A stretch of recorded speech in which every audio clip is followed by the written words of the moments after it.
भगवते वासुदेवाय। जय माता दी दोस्तों, आज हम कार्तिक मास की कथा का 19वां अध्याय सुनेंगे।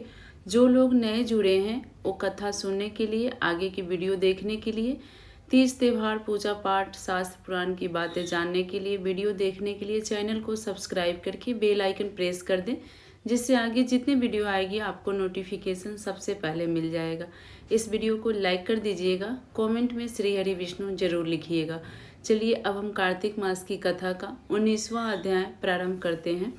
राजा पृथु ने पूछा, हे देवर्षि, अब आप यह कहिए कि भगवान विष्णु ने वहां जाकर क्या किया तथा जलंधर की स्त्री का पतिव्रता कैसे भ्रष्ट हुआ। श्री नारद जी ने कहा, जलंधर के नगर में जाकर भगवान विष्णु ने उसकी पतिव्रता स्त्री वृंदा का पतिव्रता भंग करने का विचार किया। वह उसके नगर में एक उद्यान में जाकर ठहर गए और रात में उसे स्वप्न दिया। वह उनकी माया और अद्भुत कार्य पद्धति थी और उनकी माया द्वारा जलंधर की स्त्री पतिव्रता वृंदा ने रात में यह स्वप्न देखा कि उसका पति नग्न होकर सिर पर तेल लगाए महिष पर चढ़ा है। वह काले रंग के फूल की माला पहने हुए है तथा उसके चारों ओर हिंसक जीव है।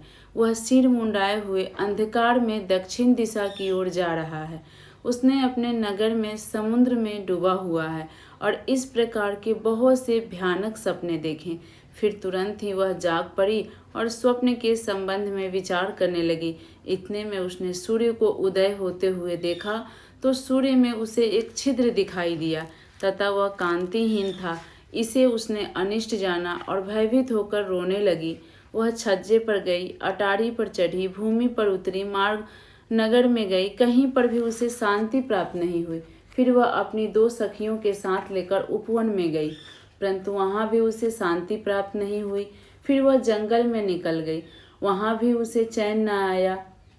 वन में उसने सिंह के समान 2 भयंकर राक्षसों को देखा, जिससे वह अत्यंत भयभीत होकर वहां से भागने लगी।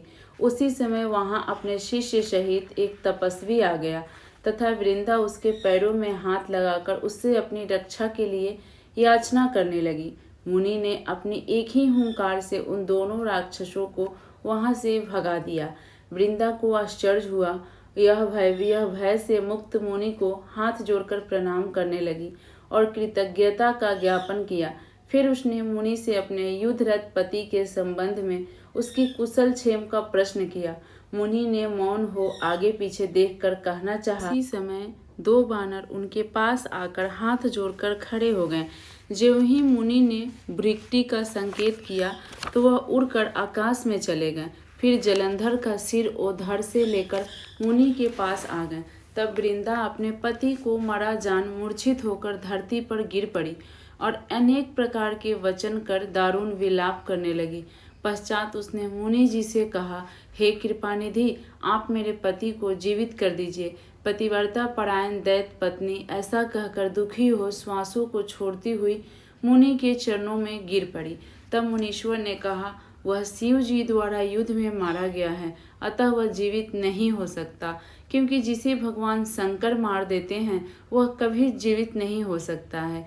परंतु शरणागत की रक्षा सनातन धर्म है, अतः कृपा करके मैं इसे जिलाए देता हूँ। श्री नारद जी कहते हैं कि वह मुनि साक्षात विष्णु थे, जिन्होंने कि यह सब माया फैलाई थी। वह वृंदा के पति को जीवित करके अंतर्ध्यान हो गए। जलंधर ने उठकर वृंदा का आलिंगन किया और उसका मुंह चूमा। वृंदा भी अपने पवित्र को जीवित देखकर बहुत खुश हुई और अब तक हुई सब बातों को स्वप्न समझा। पश्चात वृंदा सकाम हो बहुत दिन तक अपने पति के साथ विहार करती रही। एक दिन उसने संभोग काल के अंत में भगवान विष्णु को पहचान लिया।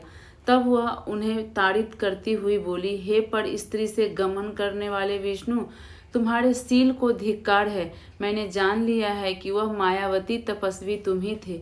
हे राजन, ऐसा कह परम क्रुद्ध हो पतिव्रता ने अपने तेज को प्रकट करते हुए श्राप दिया। जो तूने अपनी माया से 2 राक्षस मुझे दिखाए थे, वही दोनों राक्षस किसी समय तुम्हारी स्त्री का हरण करेंगे और उसके विरह में दुखी होकर तुम बानरों की सहायता से वन में भ्रमण करोगे और वह सर्वेश्वर जो इस समय तुम्हारा शिष्य बना हुआ है वह वहाँ तुम्हारा साथी रहेगा। ऐसा कहकर पतिव्रता वृंदा भगवान विष्णु के लाख मना करने पर भी अग्नि में प्रवेश कर गई। ब्रह्मा आदि देवता आकाश से उसका प्रवेश देखते रहे। वृंदा के शरीर का तेज श्री पार्वती जी के शरीर में चला गया और आकाश में जय जयकार होने लगी। पतिव्रता धर्म के प्रभाव से वृंदा ने मुक्ति प्राप्त की। तो आज हम कथा का 19वां अध्याय समाप्त करते हैं। 19वां अध्याय कथा हमारा खत्म होता है। प्रेम से बोलिए विष्णु भगवान की जय। कथा में हुई त्रुटियों के लिए आप लोग से क्षमा चाहती हूँ।